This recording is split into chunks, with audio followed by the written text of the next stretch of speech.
Capítulo 8. O verdadeiro inspirador, promotor e carrasco dos massacres religiosos, o Vaticano. Os mais impiedosos promotores do derramamento de sangue através das eras têm sido invariavelmente o fanatismo político e o fanatismo religioso. A história humana tem comprovado essa verdade, não apenas no passado, porém mais portentosa ainda, agora no presente. A Croácia Ustaše é o exemplo mais aterrorizante dos tempos modernos. Aí a identificação da Igreja com o Estado, da autoridade civil com a religiosa, da impiedade espiritual com a militar foi feita para produzir indivíduos que cometeram barbaridades jamais imaginadas até mesmo por eles próprios. As batinas e tonsuras jamais ofereceram força moral aos clérigos, o hábito não faz o monge, nem os conservaram imunes à leviandade, paixão e vícios humanos. Os padres católicos assassinos da Croácia eram vítimas de um furor primitivo. Como tal, eles deviam ser julgados mais com piedade do que com execração. Podem, contudo, as mentes dirigentes em Zagreb e Roma, calmamente explorando o emocionalismo cego e também a maldade de seus subordinados clericais, ser perdoadas de condenação que a história tem lhes entregue. Sua promoção planejada do terror Ustaše não pode sequer ser minimizada, desculpada ou perdoada. Pois os assassinatos coletivos levados a efeito por indivíduos aparelhados de trajes clericais foram realmente instigados dos palácios arquiepiscopais da hierarquia católica. Essa hierarquia conhecia e até aprovava e tacitamente encorajava essa tarefa sanguinária. Nenhum só membro do seu clero, enquanto durou o reino independente da Croácia, foi jamais chamado a prestar contas por tais assassinatos. Nenhum só padre foi punido, suspenso ou demitido por causa deles. O arcebispo Stepinac, e qualquer outro bispo poderiam ter feito isso a qualquer tempo, se desejassem, não apenas e se tratando dos crimes mais flagrantes, mas também de transgressões menores, como por exemplo, a fomentação do ódio racial e religioso através da palavra oral, da escrita ou de obras. Um padre católico não pode escrever coisa alguma na imprensa sem aprovação episcopal. A lei canônica é muito específica neste assunto. O decreto é: qualquer sacerdote que escrever artigos em jornais ou periódicos diários sem a permissão do seu bispo vai de encontro ao cânon 1386 do Código de Lei Canônica. Contudo, o que aconteceu? Incitamentos clericais ao ódio, conversões pela força, e aos massacres apareciam na imprensa comum sem que o bispo pronunciasse uma única palavra de reprimenda. Estes eram publicados na própria imprensa eclesiástica da hierarquia católica. De fato, muitos bispos se tornaram abertamente defensores das conversões forçadas, como ficou provado pelo Monsenhor Aksamovic, bispo de Drjakovo, o qual enviou a seguinte proclamação aos sérvios ortodoxos de sua diocese. Até o momento recebi no rebanho da Igreja Católica várias dúzias de milhares de ortodoxos. Sigam o exemplo desses irmãos e enviem, sem mais demora, seu pedido de pronta conversão ao catolicismo. Ao se converterem à Igreja Católica, vocês serão deixados em paz e seus lares. E terão assegurado a salvação e imortalidade de suas almas. Alguns padres, para fazer média, protestavam abertamente, declarando que tais instruções não se harmonizavam com o espírito do ensino cristão. Seus bispos faziam pressão sobre eles, a fim de compeli-los a executarem a política das conversões forçadas.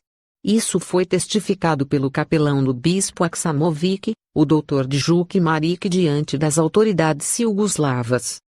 Eu e meu amigo e colega Stejan Bogutovac, disse o capelão, fomos forçados pelo nosso bispo Aksamovic a ir como missionários às cidades ortodoxas de Pankiji e Senkovo, a fim de lá realizar os rituais de recristianização de todos os seus habitantes, dentro de uma semana.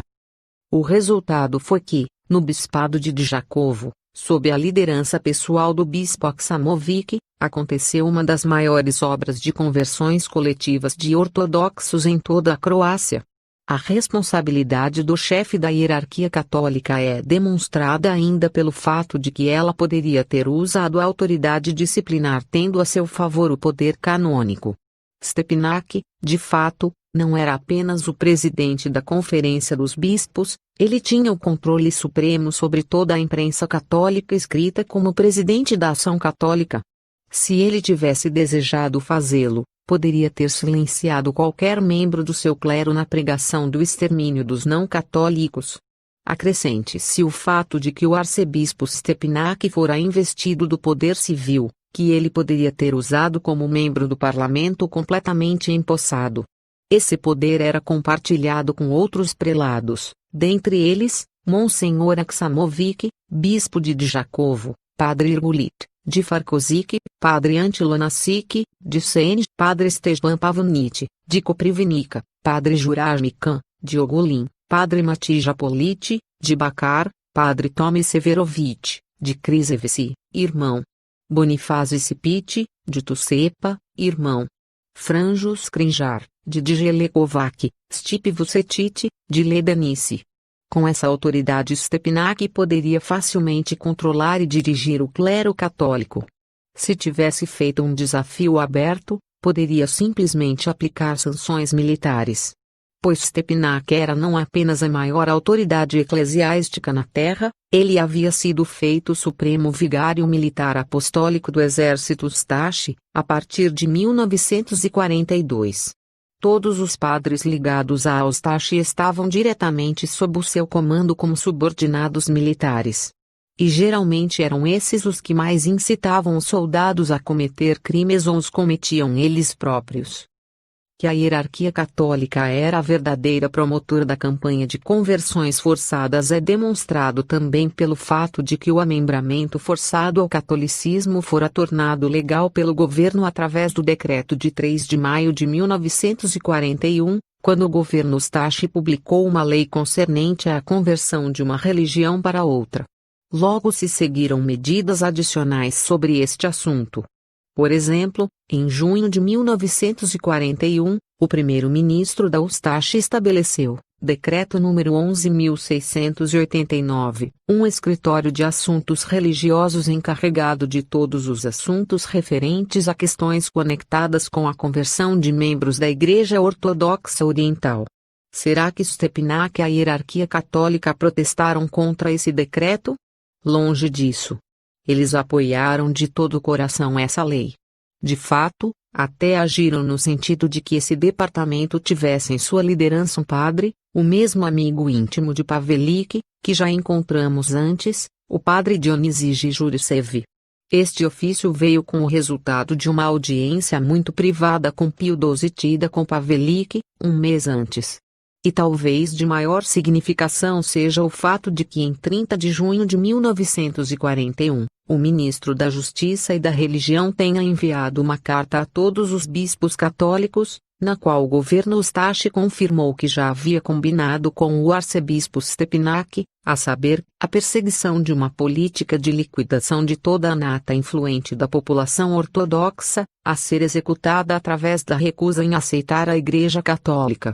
É desejo do governo, dizia a circular, que todos os sacerdotes, professores e, de fato, intelectuais que pertençam à Igreja Ortodoxa, bem como homens de negócio, industriais e camponeses ricos, não devem em hipótese alguma ser aceitos na Igreja Católica.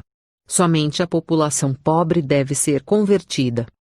A fanática determinação da hierarquia católica em destruir a religião ortodoxa pela raiz é demonstrada pela sua atitude a sangue frio com relação às crianças ortodoxas sobreviventes, as quais, ao contrário de seus pais, haviam escapado do extermínio.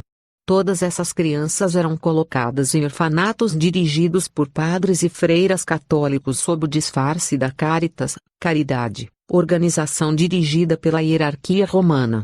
Em muitos casos elas eram entregues aos cuidados de famílias católicas. Qual era o objetivo real dessa extraordinária compaixão católica? Implantar em suas almas perdidas a verdadeira fé, como pré-requisito para a salvação de seus corpos. Sua assimilação religiosa era rápida, impiedosa e eficiente. Oficialmente convertidas ao catolicismo, elas eram rebatizadas com nomes católicos, crescendo em vizinhanças católicas, de modo que estas crianças, sob contínua e forte pressão logo perdiam o contato com o seu grupo étnico e religioso original. O resultado inevitável é que eram depressa absorvidas pelo rebanho católico. A assimilação era tão completa que após o colapso de Pavelić tornou-se impossível localizar muitas delas, visto como os documentos relativos à sua origem haviam sido propositadamente destruídos. Os ustaches fugitivos levaram várias dessas crianças com eles para o principal país de refúgio, a Argentina. Outras foram levadas para a Itália. O rapto em massa de crianças ortodoxas foi um exemplo característico da conversão forçada através do terror exercido contra os adultos ortodoxos. O ex-administrador apostólico e bispo de Krševice, o Dr. Sirac, como muitos de seus colegas episcopais publicamente promoveu, discutiu e encorajou os planos para a campanha completa publicando diretrizes para o seu clero no Jornal Oficial Notícias do Bispado número 2 de 1942. Parte do texto assim dizia: diretriz referente à conversão de membros da Igreja Ortodoxa em Slavona, Srigem e Bósnia. Escritórios especiais e comitês da Igreja devem ser criados imediatamente para os que serão convertidos. Que todo cura se lembre de que estes são dias históricos para nossas missões e não devemos, em circunstância alguma, deixar passar essa oportunidade. Agora devemos mostrar com nosso próprio trabalho aquilo de que temos falado em teoria durante séculos. Até agora temos feito muito pouco porque temos temido as queixas do povo. Toda a grande obra sempre encontra obstáculos. Nossa missão universal, a salvação das almas, e a maior glória de nosso Senhor Jesus Cristo, estão nisso envolvidas. Nosso trabalho é legal porque está de acordo com a política oficial do Vaticano e com as diretrizes das Santas Congregações dos Cardeais para a Igreja Oriental, Glasnik e Krševačna de Biskupif número 2, 1942. Se estas extraordinárias diretrizes fossem emitidas por um só bispo, ou mesmo por vários bispos, sua significação já teria incriminado a Igreja Católica além de qualquer escusa, mas quando se considera que o bispo Kršević, longe de agir por conta própria, estava seguindo instruções dadas pelo seu próprio primaz, então a gravidade dessas instruções assume uma significação que extrapola os feitos da hierarquia e traspassa aos campos que afetam os mais sagrados princípios da liberdade religiosa de todos os homens. O programa das conversões forçadas recebeu sanção canônica depois que o arcebispo Stepinac havia convocado a Conferência Nacional dos Bispos em Zagreb, em 17 de novembro de 1941, isto é, um ano antes. A partir dessa data toda a hierarquia católica adotou um programa que foi seguido oficialmente até a queda de Pavelić. De fato, o programa que deu sanção hierárquica à política de conversões forçadas foi até mais fortalecido pelo recente estabelecimento do Comitê dos Três. Qual era a tarefa desse santo triunvirato? Fortalecer a política das conversões forçadas em conjunto com o ministro Eustache da Justiça e da Religião. Os nomes dos membros do comitê dispensam comentário: o bispo Senić, o administrador apostólico Dr. Janko Sirac, e o arcebispo de Zagreb, Stepinac. Algumas das causas reveladoras do decreto assim diziam.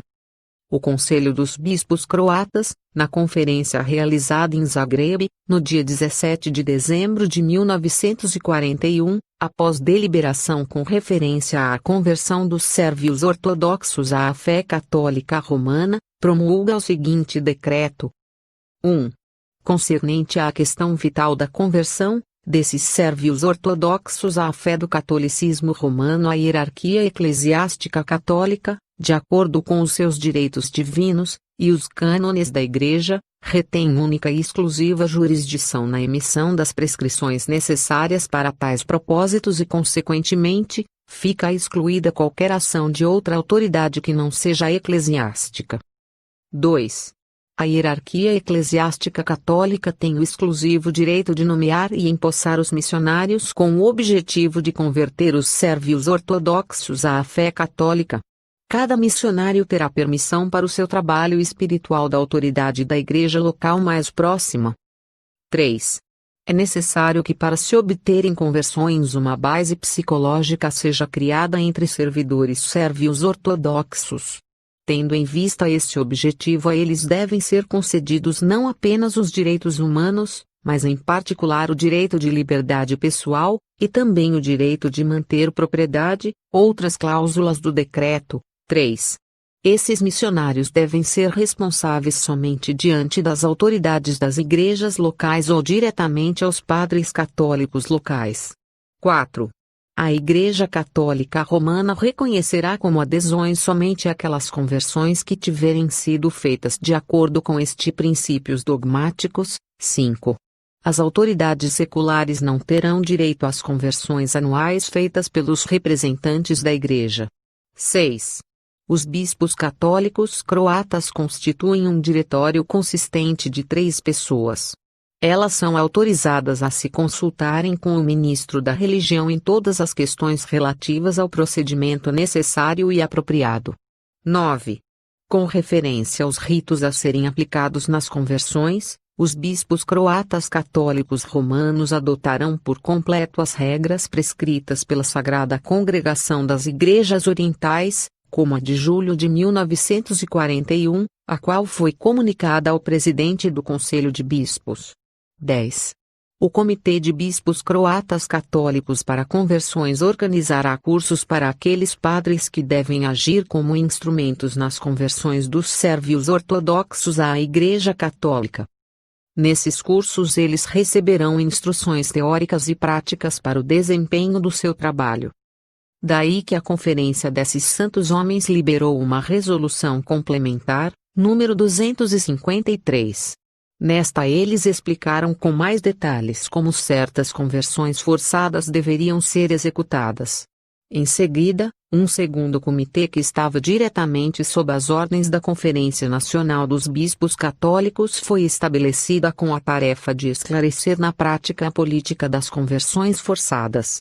A lista de seus 5 membros é significativa: Dr. Franjo Herman, professor de Teologia da Faculdade de Zagreb; Dr. Augustin Juretiti, conselheiro da Conferência Nacional dos Bispos; Dr. Janko Kalaj, professor de Religião e Educação; Dr. Krunoslav Draganov, professor de Teologia da Faculdade de Zagreb; Monsenhor Nikola Boric, diretor da administração do Arcebispado de Zagreb. Quando examinadas sem os floreios e disfarces da fraseologia oficial, as várias diretrizes emitidas por esse corpo hierárquico transformam-se em simples cópias de instruções idênticas, repetidamente entregues durante séculos à cristandade da Negra Idade Média. Pois é isso o que elas representam em verdade. Que uma hierarquia católica tivesse recebido a permissão de emiti-las novamente em meados do século XX é certamente um dos fenômenos sociais mais sinistros de uma civilização em rápida decadência. O reavivamento de uma política de conversões forçadas assume uma significação ainda mais grave se nos lembrarmos de que ela se deu com a tácita aprovação do Vaticano. Se o Vaticano a tivesse reprovado, nem sequer um sacerdote poderia ter tomado parte nos massacres ou conversões forçadas.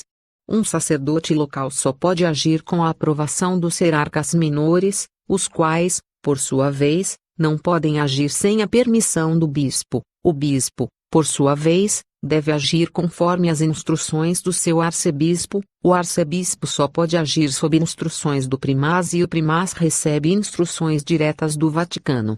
O Vaticano é o domínio pessoal do Papa. Sendo o Papa o pivô central da vasta máquina hierárquica, segue-se que a responsabilidade final por todos os membros do clero, isto é, pela ação coletiva de qualquer hierarquia nacional, repousa sobre o Papa. Não pode ser de outra maneira. Pois as políticas de grande importância devem a ele ser submetidas antes de promovidas por todos os hierarcas em todo o mundo, visto como o Papa é a única autoridade. Se a responsabilidade por tão monstruosas perseguições repousa sobre o cabeça da hierarquia nacional, isto é, Stepinac, ela tem de repousar automaticamente sobre o cabeça da Igreja Católica, sem cujo consentimento a hierarquia católica jamais se atreveria a agir, isto é, Pio XII. Pio XII jamais poderia alegar ignorância do que estava acontecendo na Croácia, apresentando como desculpa os obstáculos da guerra. A comunicação entre Roma e a Croácia era fácil e tão livre como em tempos de paz. Desde o exato princípio das hostilidades, o embaixador nazista no Vaticano era tratado com muito mais deferência do que todos os diplomatas aliados. De 1940 a 1942, o Vaticano estava nas mais cordiais relações diplomáticas com Hitler. Os líderes políticos e religiosos da Ústria iam e vinham entre Roma e Zagreb tão livremente como faziam os alemães e os italianos, visto como o Estado Ústria era um satélite da Alemanha nazista e, desse modo, uma província do Império Nazista. Além do mais, o Papa sabia o que estava acontecendo na Croácia não apenas através da máquina administrativa da hierarquia que o colocava a par de todos os eventos croatas, mas também através de outras fontes confiáveis. Eram estas. Não se deve esquecer que o legado papal de Pio XII tinha um representante oficial na Croácia, cuja tarefa era implementar a política do Vaticano e coordená-la com a de Pavelić, bem como relatar os assuntos religiosos e políticos ao próprio Papa. O legado papal na Croácia era o Monsenhor Marconi, que abençoava abertamente Eustache, fazendo publicamente a saudação fascista e encorajando os católicos, por exemplo quando esteve em Mostar, a se manterem fiéis à Santa Sé, a qual tinha ajudado aquele mesmo povo durante séculos contra o barbarismo oriental, ou seja, contra a Igreja Ortodoxa e os sérvios. Desse modo, o representante oficial do Papa instigava a perseguição religiosa, bem como rezava pela vitória sob a liderança do chefe de Estado Ante-Pavelić contra o Exército Iugoslavo de Libertação Nacional, em 1944 a 1945. O cardeal Cizeron era o líder da Sagrada Congregação das Igrejas Orientais. A tarefa específica dessa congregação era negociar com as igrejas orientais. O cardeal Cizeron recebia detalhados registros de cada conversão forçada e de cada massacre na Croácia.